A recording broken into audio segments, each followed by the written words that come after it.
Welcome to Red's Barbershop, the place to hang out and talk about hoops. This episode of Red's Barbershop is brought to you by our sponsors, Third Eye Consulting and Coastal Plains Insurance of the Lowcountry. Now, hop in the chair because here are your hosts, Justin Jarrett and Tony Red Brewing. All right, Hoops fans, welcome back to the Barbershop. It's Red's Barbershop. I'm Justin Jarrett. He is Red, Tony Red Brewing. He's the reason we're here. He's got so many stories, so many friends from the basketball world, going back to Queensbridge and Queensbridge, right? I said that. Yep, right? Queensbridge. Going back to Queensbridge and you know, the street courts up there and going through Syracuse and playing in Europe and we learned tonight that your reach was a little bit bigger than you thought, because we talked to Sean Higgins, one of the stars of that 1989 championship team at Michigan, and went on to play in the NBA for about a decade. And he's talking about the influence you had on him growing up. Like, he was wearing the pro Keds because you were wearing them. You were the guy he looked up to. You had no idea about it. He made me feel good. He almost made me want to go out there and make a comeback or something like that. I don't know, but it was nice to hear from him, especially somebody with his qualifications, background, and history. You know, like you said, this is what it's all about, getting to reach out to guys, hearing their stories. I mean, so much you can learn from a person like that, especially if you have aspirations to play professional basketball. He played in the NBA for 10 years. He has a college championship from Michigan. Just you can see how humble he is, an ordinary guy. Never let the moment get too big for him. And, that's what it's all about, trying to bring some of this knowledge and some of these great stories to our friends and peoples.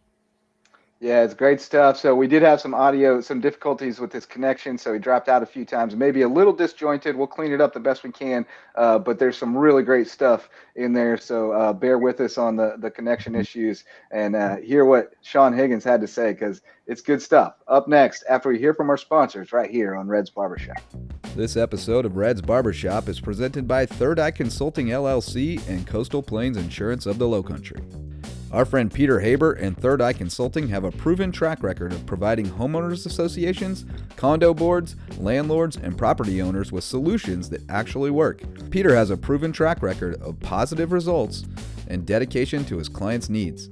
Visit him today at thirdeyeconsultingllc.com and tell him you heard about him at Red's Barbershop. And our friend Mark McDonald and Coastal Plains Insurance of the Lowcountry provide an independent insurance agency serving the coastal communities of South Carolina, not only with great coverage at the best rates, but also by giving back to the community.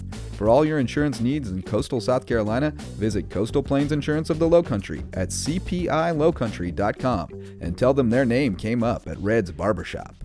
Thanks for taking time out your busy day to do this with us, man. I appreciate that.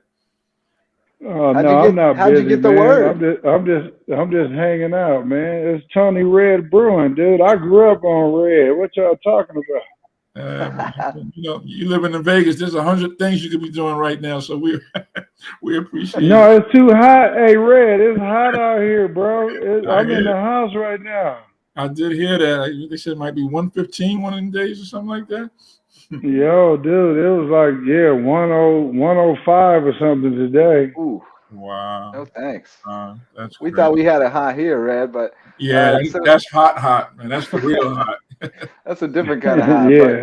Tell me, I love being just the kind of the third wheel here, because I like to hear about, how you guys got to know each other, how you crossed paths, and some of your stories together and things like that. So tell me a little bit about, you say you grew up on Red. How did he come on your radar?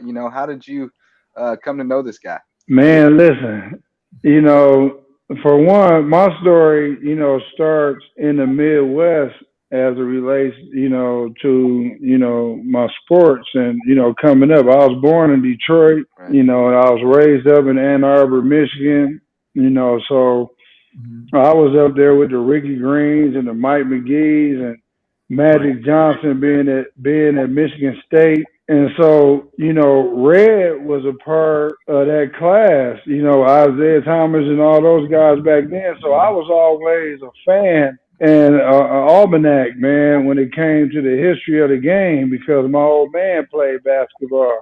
So Red Bruin was always on the radar as being one of the coldest dudes on the East Coast coming out of high school. Yeah, I And appreciate so that. real talk. So me being a youngster, I was just trying to, because Reg, you know, like anybody that played the game, like at the level that we did, you was emulating something you saw before you. Yeah, I always loved David Thompson and those guys. And so that's what it was with me when it came to how I figured out, you know, what Red Bruin was about. I appreciate that. I really enjoyed watching you play. You know, I wish you would have played with San Antonio forever, because I mean, like the style that you play, you know, so smooth and accurate. You don't waste no moves and everything. That's perfect for the way they played. I loved you at San Antonio, man. I really did. That's when I really started watching you. Oh man, hearing that from the OG, man. Listen, like all you were was a myth to us, bro. You know, my era, you was a myth. You know, you know, hearing that from you, dude. That's like when I first got a chance to sit down with Matty Johnson in person. You Wow. know, just being on your podcast, man, is an honor, bro. You don't know how you're making me feel right now. I really appreciate that, Sean. I really do. No, without guys like you and your class and the guys that really play the game hard, like you play the game hard, and that was something that, you know, but you still have fundamentals, and so that was something that you see guys now, you ain't got one or the other. Yeah. The game is changing. You know, I don't got to tell you, it's a lot different now. Sometimes it's hard to watch a game from the beginning to the end. You know, I'm not saying nothing about the players. I'm just saying the way that the style of the game, the way it's played these days, is a lot different. You know, It doesn't have the same flow, that's for sure. I mean, it's very choppy at times, and I don't know. It doesn't feel the same to me. Not the same as that '80s, '90s NBA that I grew up on, and you know, that was the golden era for me. But I guess that's true for everybody. Whenever they were growing up, is always the golden era, right? I don't know if I'm ever going to get used to a guy's thinking of a fast break as an open three. You know, you know how it was in our day. You know, you fast break, you trying to get a dunk or the best closest layup you can get to the thing. These days, a fast break consists of a wide open looking three, and I don't know if I'm gonna ever get used to that, man. I know what you would have been doing. You would have been crashing. Hey, look. but see, that's what Red was doing. And that's what I was taught too. Like you go get the two, and then like when I played in high school, they didn't have a 3-point line in high school. Right. And so I wasn't thinking about pulling up. That's why my mid-range game became pretty good, because I learned how to stop and pull up. Yeah. But like Red said, when you get the rebound and you throwing it outlet, that's what I really remember Red Bruin about, is when he was taking off on those fast breaks and the carrier down. Flipping out. He's absolutely right. It's crazy that you can almost pin it on one guy, you know, with Curry. I mean, I guess before him, I never just seen that. It's like all the kids do it now. It's taking me a minute to get used to this, coaching these guys. Yeah, but you know what you gotta have? A shooter like you? A shooter like you? I was gonna say they cite the analytics, but they don't actually know anything about it. But see, this is the thing. If you take a guy as athletic as a Tony Red Bruin and then surround him around guys like myself that can open up the floor for him, then that's gonna make him $100-200 million type player today in today's game. Because you got guys today just running the floor, making $200 million. All they doing is run the floor and dunk. I was telling Joshua, you know, how everybody talks about the Fab Five and the great team that they had, man. But you guys was loaded at Michigan, you know, with you and Ramil and Glenn Rice. I mean, do those guys even know about the history of how great you guys were before they came, or they think everything started with the Fab Five? No, not at all, man. You know, one thing about, first of all, the Fab Five, you know, started with Jalen and Chris Webber.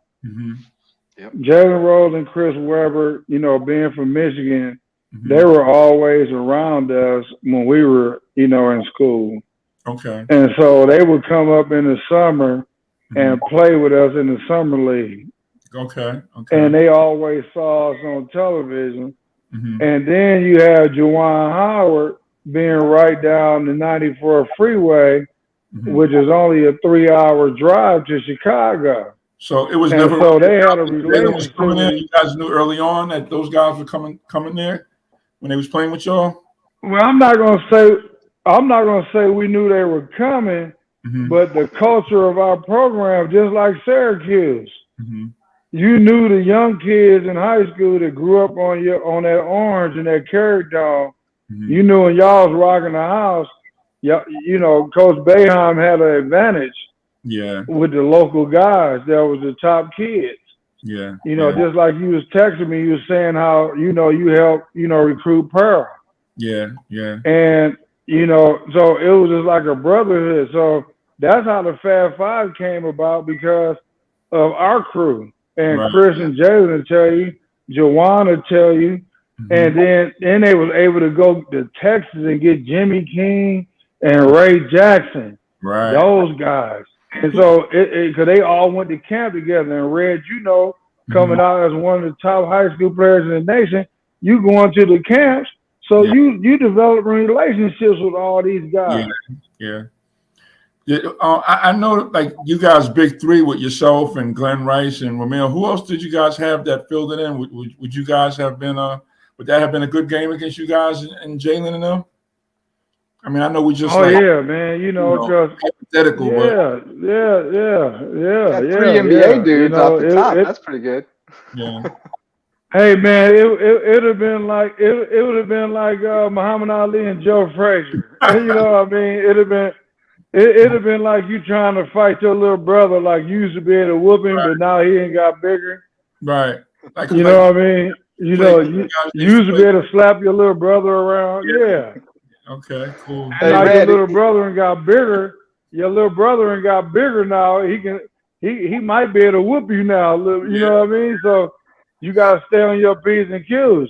And so that the one thing I take pride in with the Fab Five is that, you know, they always, you know, give us homage in terms of us being the guys that set the stage for them.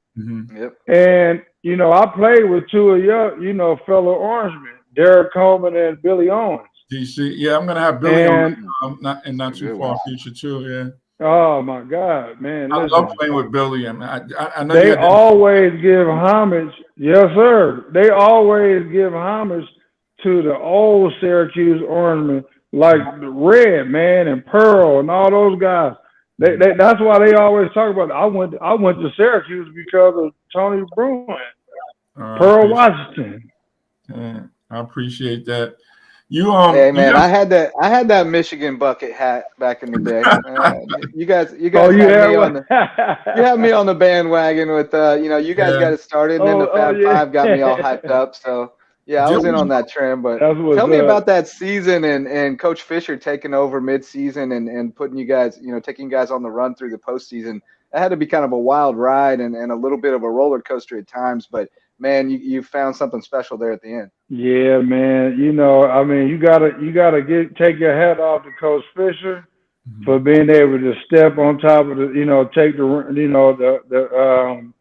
the leadership role that he took after Coach Frieder, I'm sorry, when he, you know, stepped down.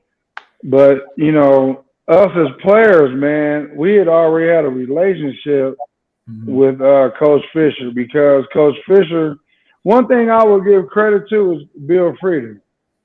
Bill Frieder was a businessman. Bill Frieder wasn't really a basketball coach. Bill Frieder just knew how to manage people. Yeah, no, that's what it's all Steve about. Fisher, yeah, man. And he hired the guy who knew the basketball, the X's and O's. That's that part. Steve Fisher knew the basketball part. Right. That reminds me. And so we were Bernie. Bernie was the people person, you know, and Coach Boeheim knew the X and O's, but the soul of our program was assistant Bernie Fine. You know, everybody will tell you, even today, even with all of the craziness and that, he's the one. I mean, you talk about coming back for the alumni games that kept the players together.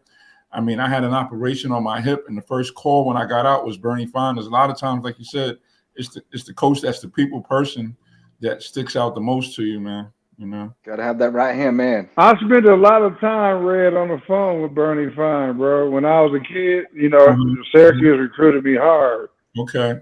Yeah, Bernie is a good I dude. talked to Coach Fine a lot on the phone, man, about a lot of stuff that didn't have anything to do with basketball. And I had Syracuse, in my top list of schools. And I gave Coach Boeheim and Bernie a home visit. They came, to my small, mother's, modest abode, and they sat in our living room and recruited me. Wow. So I know all about the culture of Syracuse, man. Yeah. I'm glad you got your championship, but man, I would have loved for you to have been at Syracuse, but it worked out great for you. You want me to tell you a crazy story, man? This is a crazy story. The reason, I wanted to take a visit to Syracuse, man, but this, my mother's husband at the time came in the house doing the home visit and interrupted the conversation. And that messed up the home. I was gonna take a campus visit. I mean, you guys could probably Google my story in terms of my recruitment, but it was a fiasco. What? It messed up the whole flow, man. It messed up the flow, dude. He came in the living room, man. And messed up the whole flow with Coach Boeheim. Man, I had Coach Boeheim and Bernie in my living room. Wow. And he came in and stopped all of that. Wow. And it was crazy. Wow. Amazing, man.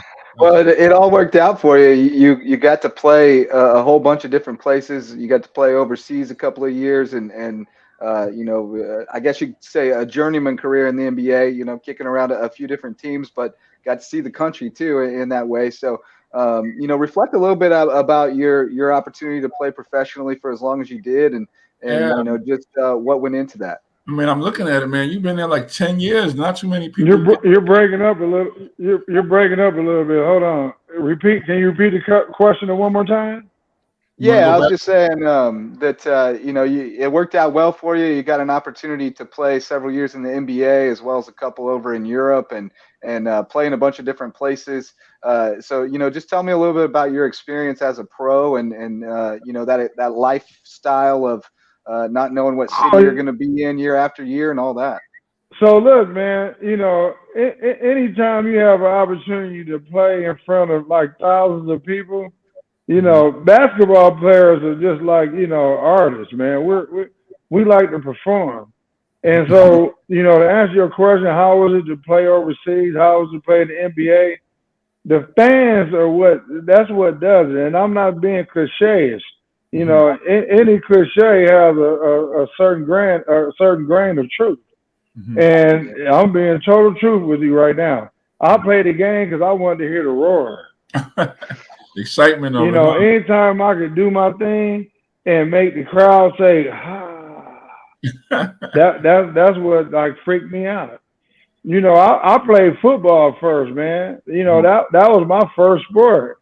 Wow. And because of my mother's brothers, man. I was raised by a single, parent, my mom, and her brothers raised me, and they were football players. Wow.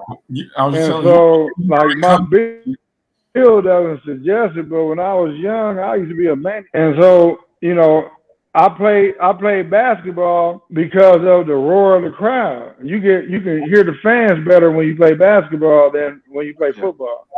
When you play football, you only hearing contact. You don't really hear the fans when you play football. They're a little further away. The fans was really the reason why I played the game. I played the game because of the euphoria. Amen. I like to make people get out their seats. That's great stuff there, man. What gets you going now that you don't play basketball? What's after your career you had to find something to fill that void. What has taken up your time and your energy? Tell us about some of these great projects you got going on, Sean. Oh man, I've been trying to get my golf game tight. All former athletes try to gravitate to golf. Because of the precision. Yeah, no doubt about it. So I've been trying to get my golf game right. I'm getting better. And, I have my camps, man. Since COVID, man, we had to shut our stuff down. But before COVID, we were making progress and like giving, student athletes the opportunity to get some exposure and really teaching them how to play the game the right way because there's a void out there in the industry right now. These kids are over dribbling. They're not understanding really how to play. It's all about athleticism. And I get that too because you need that, but you want your athletic players to know how to play as well. Exactly. And so I'm all about developing skills. And you can have all the athletic ability in the world, but you can look at a guy like Vince Carter. Vince Carter was an athletic guy when he first came in the league, but if you look at Vince Carter in high school, Vince Carter was taking people off the dribble and pulling up on them. He wasn't just dunking. He was crossing people over. Yeah, and that's the reason why he played 20 years. A lot of parents we kind of sensationalize the big plays. Looking for places that teach fundamentals. Yeah. It's like a lost art these days. Well, everybody comes on and says they're working on their golf game, and we got a golf mecca here, so we're gonna have to get Boeheim and come down Hilton Head and visit, man. Doherty and Higgins, everybody down here have a Reds barbershop. Hey, I'm with it, man. And then we'll get a camp going for the kids down here. I mean, we'll make a thing out of it. Yeah. Do you ever come Joe Frazier, you mentioned Joe Frazier earlier. He grew up the road in Beaufort, so we can show you where he grew up too. Oh yeah. Yeah. All that's down here. So where are you located? You're in Philadelphia? We're in Bluffton, South Carolina. We're in Bluffton, South Carolina. Yeah, he grew up in Beaufort though. There's so many roads. Joe Frazier Road. Okay. Road. Yeah. He's from Philadelphia claims him. Hey, Red. Let me ask you a question, bro. Before you guys let me go. You used to rock those Pro Kids back in the day, didn't you? Oh yeah, I love the Pro Kids. I used to see Tiny Archibald and those guys wearing them, and I had to, copy behind them. So, and then I had a friend of mine that was working for them, and he used to just give them to us all the time. Yeah, bro. And Pearl hooked up with them. So we used to emulate you, man. We used to wear the Pro Kids in the park because of you, man. Yeah, we love it. California. Always. Now that's something. Wow. You had influence from New York all the way in California. Shoe game has definitely changed. Wow. Red Bruin had us wearing Pro Kids. Hey, Red. Yeah. Listen, remember Earl Duncan that signed with Syracuse? Yeah. Earl Duncan wore orange Pro Kids everywhere he went in Los Angeles. Wow. Because of you. Wow. That's amazing, man. I mean, I'm just learning this right now as you tell this to me, man. You're an icon, baby. You're an icon. Don't even understand the reach you had. Yeah.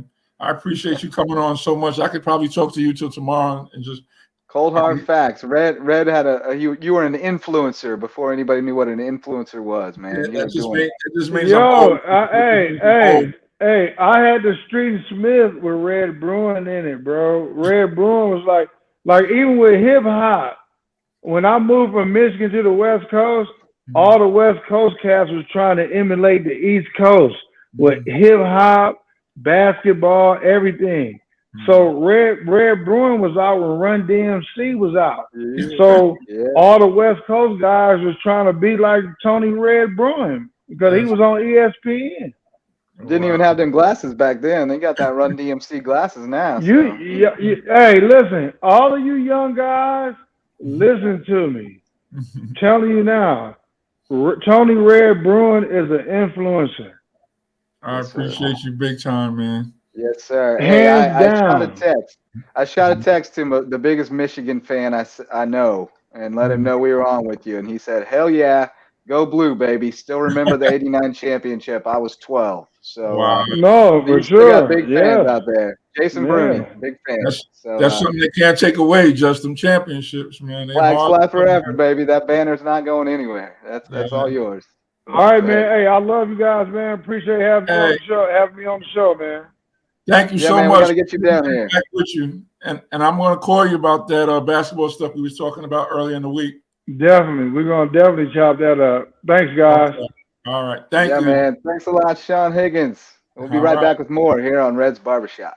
All right, Red. Well, I say it every time, but it is so much fun to just kind of sit back and listen as you and these old friends of yours who I happen to have watched play basketball growing up on my TV, just rap about the old times and your connections and to hear these guys that I looked up to that I saw play, talking about how much you influenced them. This guy that I've known for a long time now that I just met at a football game, is really cool for me, and I know it has to be very humbling for you to hear. Yeah, it's definitely humbling, Josh. I mean, these are guys that, I mean, he had a 10-year NBA career, championship at Michigan, and he's talking about how he looked up to me. I mean, I look up to these guys.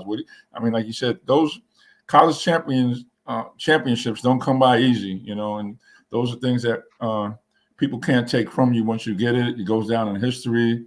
It means so much for your schools and stuff like that. So, like you said, he was recruited by Syracuse, and I would have loved for him to had come to Syracuse, but things worked out great for him at Michigan. Got a championship and got to play 10 years, in the NBA. It doesn't get any better than that, and I'm happy for him. Yeah, no doubt, and he must have had a good time because he's blowing both of us up after the show, trying to call and talk about it. So Yeah, good stuff. But that was a blast for me. I think I've said on the show maybe, but the first real national championship game I really remember is Syracuse and Indiana. But I sure remember that tournament because I remember Seton Hall's run. They had an incredible run to get to the championship game. PJ Carlesimo. And then Michigan took them out, and that team was so electric with Glenn Rice and Ramil Robinson and Sean Higgins, and it was such a great story because Steve Fisher takes over midseason and takes them to the national championship. So very cool moment for me to be able to connect with that guy and to see what an influence you had on him and how much respect he still has for you. Very cool stuff, but. Yeah, I didn't want to get Big Sean mad at me, but Seton Hall was kind of the underdog. Then where's he at? I was kind of rooting for Seton Hall. We all were. Because I mean, Michigan was loaded. I mean, come on, Glenn Rice, Sean Higgins, Ramil Robinson, and especially at that time, I mean, Seton Hall wasn't much bigger than a high school, Right. So it's kind of like David versus Goliath, but they had a great run, and I got a great friend at Seton Hall, Dan Dunn, and I tease them sometimes about they got almost to the mountaintop, but that was a great game. I think Sean hit the winning shot against Illinois to propel them into that championship game against Seton Hall. So that was really special, man. Yeah, that was an awesome tournament. That's one of the first ones that I remember. Like I have memories of where I was when certain games were happening and things like that in that tournament. I was starting to be a little bit. I guess I was 11. My buddy was 12. I was 11. Wow. So yeah, or would have maybe just turned 12 during March Madness. So that was a great tournament. Great memories there with Sean Higgins, and grateful for another opportunity to to share in your memories and help tell the world about the influence that Tony Red Bruin had on the hoop scene back in the day. Yeah, I appreciate you just for giving me an opportunity to chop it up with these guys. And I mean, some of these stories are just amazing, and I can do this forever. And I'm thank you for the opportunity. Yeah, man. Well, thanks so much to our sponsors. We couldn't do it without our friends at Coastal Plains Insurance of the Low Country, and then our guy Peter Haber, Third Eye Consulting, is keeping us going here. It's a really cool thing.